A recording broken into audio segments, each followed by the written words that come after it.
Hyderabadi chicken dum biryani এটা এমন একটা ডিশ, এটা ওয়ার্ল্ড ফেমাস একটা ডিশ। এটা ভালো লাগে না এমন মানুষ নেই বললেই চলে। তবে এটাকে অনেকে কঠিন মনে করে অ্যাভয়েড করেন। এই রেসিপিটা আজকে তাদের জন্যই। আজকে আমি হায়দ্রাবাদি চিকেন দম বিরিয়ানিটাকে এত সহজভাবে করে দেখাবো। আমার বিশ্বাস যদি রেসিপিটা শুরু থেকে শেষ পর্যন্ত দেখেন, হায়দ্রাবাদি চিকেন দম বিরিয়ানিতে আপনাদের আর কোনো প্রশ্নই থাকবে না। শুরুতেই আমরা চিকেনটাকে ম্যারিনেট করে নিব। দেখুন আমি এখানে 1 কেজি মতো ব্রয়লার চিকেন নিয়েছি। দিচ্ছি 1 টেবিল চামচ শুকনা মরিচের গুঁড়া, 1 চা চামচ ধনিয়ার গুঁড়া, 1 চা চামচ জিরার গুঁড়া এবং কালারের জন্য সামান্য একটু হলুদ দিয়ে দিচ্ছি। তবে আপনারা এটা চাইলে অ্যাভয়েড করতে পারেন। দিচ্ছি 1 টেবিল চামচ কাশ্মীরি গুঁড়া মরিচ, এটা কালারের জন্য। পরিমাণ মতো লবণ দিয়ে দিচ্ছি।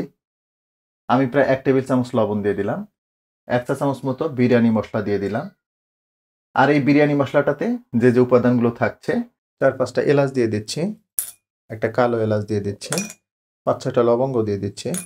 আমি এখানে 1/2 চা চামচ সাদা গোলমরিচ নিচ্ছি, একটা জয়ফলের 4 ভাগের 1 ভাগ দিচ্ছি, একটা জয়ত্রীর 4 ভাগের 1 ভাগ, 1 ইঞ্চ সাইজের 2টো দারুচিনি দিয়ে দিচ্ছি, একটা তারা মশলার অর্ধেকের চেয়ে একটু কম, এটাকে বিরিয়ানি ফুলও বলা হয়ে থাকে, 1 চা চামচ মৌরি দিয়ে দিচ্ছি, এটাকে মিষ্টি জিরাও বলে। 1/4 টিস্পুন শাহি জিরা দিচ্ছি। চেষ্টা করবেন এই শাহি জিরাটা দিতে, এতে করে খুব সুন্দর একটা ফ্লেভার পাবেন। সবগুলো মশলা আমরা একটু হালকা করে টেলে নিব, দেন এটা গ্রাইন্ডারে গুঁড়ো করে নেব। দিচ্ছি রসুন বাটা, 1.5 টেবিল চামচ মতো রসুন বাটা দিয়ে দিলাম। আদা বাটা দিচ্ছি, আদা বাটাটাও 1.5 টেবিল চামচ মতো দিলাম। দিচ্ছি টক দই, 1/2 কাপ মতো টক দই দিয়ে দিলাম। এবার দেব পেঁয়াজের বেরেস্তা। একটু বলে রাখি আপনাদের, যে কোনো ধরনের বিরিয়ানি রান্নায় কাঁচা পেঁয়াজের পরিবর্তে বেরেস্তা ব্যবহার করবেন, তাতে বিরিয়ানিটা ল্যাটকা হবে না। 3 টেবিল চামচ মতো রান্নার তেল দিয়ে দিচ্ছি। দিচ্ছি ধনিয়া পাতা কুচানো, সেই সাথে পুদিনা পাতা কুচানো। দম বিরিয়ানিতে পুদিনা পাতাটা দেবেন। পুদিনা পাতাটা দিলে হায়দ্রাবাদের যে অরিজিনাল ফ্লেভার সেটা পাবেন। সবগুলো উপাদান খুব ভালোভাবে মাখিয়ে নিতে হবে। এই জায়গাটাতে একটু বলে রাখি আপনাদের, যদি বাসায় বিরিয়ানি মশলা বানানো ঝামেলা মনে করেন, সেই ক্ষেত্রে বাজারে বিভিন্ন ব্র্যান্ডের বিরিয়ানি মশলা পাওয়া যায়, সেগুলো দিয়েও করতে পারবেন। তবে বাসায় বানালে এর ফ্লেভারটা কিন্তু খুবই চমৎকার আসে। আর পাশাপাশি আরেকটা বিষয় বলে রাখি, যেহেতু আমি এখানে ব্রয়লার মুরগি ব্যবহার করছি, এজন্য কিন্তু আমি এখানে আর লেবুটা ব্যবহার করলাম না, যেহেতু টক দই দিয়েছি, এতেই মেরিনেট হয়ে যাবে। যদি ব্রয়লার মুরগি ছাড়া অন্য কোনো মুরগি দিয়ে করেন, সেই ক্ষেত্রে মাংসটাকে ভালোভাবে মেরিনেট করে নেওয়ার জন্য একটু লেবুর রসও ব্যবহার করতে পারেন। তো চিকেনটাকে আমরা অ্যাটলিস্ট আধা ঘন্টার জন্য রেস্টে রেখে দিব। তো এরই ফাঁকে আমরা রাইসটাকে প্রসেস করে নিচ্ছি। রাইসটাকে প্রসেস করে নেওয়ার জন্য একটা পাতিলে পর্যাপ্ত পানি নিয়ে পানিটাকে খুব ভালোভাবে ফুটিয়ে নিয়েছি। এখন এতে দেব লবণ। লবণটা এমনভাবে দিতে হবে যেন রাইসটা সেকে নেওয়ার পরে রাইসে পর্যাপ্ত পরিমাণ লবণটা থাকে। সামান্য একটু রান্নার তেল দিয়ে দিব। তেলটা দিলে রাইসগুলো একদম ঝরঝরে থাকবে, একটা আরেকটার গায়ে লাগবে না। 4টে এলাচ, 2 টুকরা দারুচিনি, 1 চা চামচ শাহি জিরা, ছোট্ট 1 টুকরা জয়ত্রী এবং 4টা লবঙ্গ নিয়েছি, এটা দিয়ে দিচ্ছি। সামান্য একটু ধনেপাতা দিব, সাথে সামান্য একটু মিন্ট পাতা বা পুদিনা পাতা দিলাম। রাইসটা দিয়ে দিব। এখানে 1 কেজি বাসমতি চাল আছে।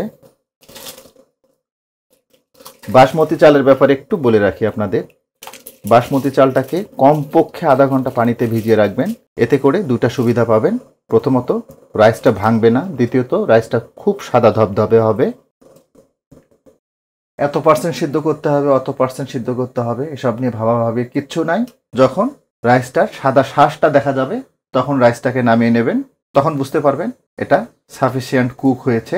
আমি দেখাবো আপনাদের। রাইসটাকে দেওয়ার পরে মিডিয়াম হাই হিটে স্ট্রেট 7 থেকে 8 মিনিট মতো আমি রান্না করে নিলাম। দেখুন রাইসগুলোর কিন্তু এখন সাদা শাঁস দেখা যাচ্ছে, দ্যাট মিনস এটা হয়ে গেছে। তো আমরা এটাকে নামিয়ে নিব। এরপর চিকেনটার উপরে কোটিং করে দিব।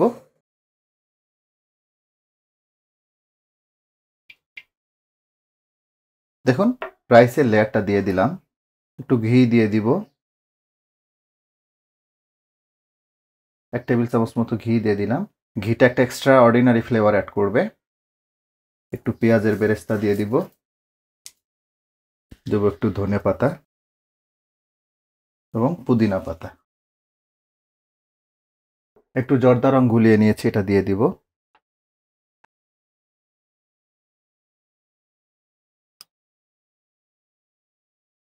ঢাকনাটা লাগিয়ে দিব। দেখুন এখানে লিডে যে ফুটোটা থাকে এটা আমরা বন্ধ করে দিব। এটা দুইভাবে বন্ধ করা যায়, একটা আস্ত লবঙ্গ দিয়ে দিলেও হয় অথবা একটু টিস্যু পেঁচিয়ে দিলেও হবে। তো আমি একটা লবঙ্গ দিয়ে দিচ্ছি।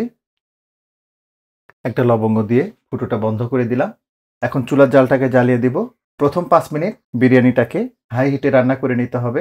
এরপরে চুলার জালটাকে একদম লো করে কমপক্ষে আধা ঘন্টা দমে রাখতে হবে। তবে এই ক্ষেত্রে একটা গুরুত্বপূর্ণ কথা বলে রাখি, যদি পাতিলের তলা পাতলা হয় সেই ক্ষেত্রে দমে দেওয়ার আগে অবশ্যই একটা মোটা তাওয়া ব্যবহার করবেন, যাতে বিরিয়ানিটা তলায় না লেগে যায়।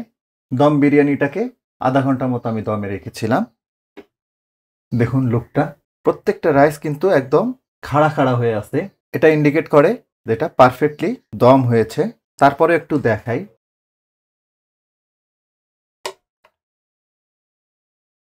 দেখুন রাইসগুলো কিন্তু কতটা ঝরঝরে। দেখুন চিকেনগুলো কিন্তু ভেঙে যাচ্ছে, খেয়াল করছেন নিশ্চয়ই। এটা কতটা চমৎকারভাবে কুক হলে একা একাই ভেঙে যায়। আমি একটু চিকেনটা দেখাই এটা কতটা কুক হলো। যদিও অনেক গরম, আমি একটু চামচ নিচ্ছি। কত চমৎকারভাবে কুক হয়েছে, একদম পারফেক্ট কুক। পাশাপাশি রাইসটা একটু হাত দিয়ে দেখাই আপনাদের, যদিও অনেক গরম, একটু ক্লোজ আপ করে দেখাই কতটা পারফেক্ট হয়েছে। একটা রাইসও কিন্তু ভাঙেনি, একদম আস্ত আস্ত। রাইসগুলো দেখেই বুঝতেছেন এটা কতটা ঝরঝরে। দেখুন এইবার ফাইনাল লুকটা, এর লুকটাই কিন্তু বলে দিচ্ছে যে এটা স্বাদের মাত্রাটা কোন লেভেলের হবে। অনেস্টলি বলছি, এই রমজানে একবার এভাবে দম বিরিয়ানিটা করবেন, আমার বিশ্বাস ফ্যামিলির সবাই কিন্তু আপনাকে প্রশংসায় ভাসিয়ে দেবে। তো কথা বাড়াবো না, জাস্ট রিকোয়েস্ট করব, যদি একটু হলেও এই রেসিপিটা ভালো লেগে থাকে তাহলে লাইক শেয়ার কমেন্ট করার জন্য। আর এরকম নতুন নতুন রেসিপি পেতে চ্যানেলটাকে সাবস্ক্রাইব করে পাশেই থাকবেন। তো আজকে পর্যন্তই, সবাই অনেক ভালো থাকবেন, সুস্থ থাকবেন, নিরাপদ থাকবেন। আল্লাহ হাফেজ।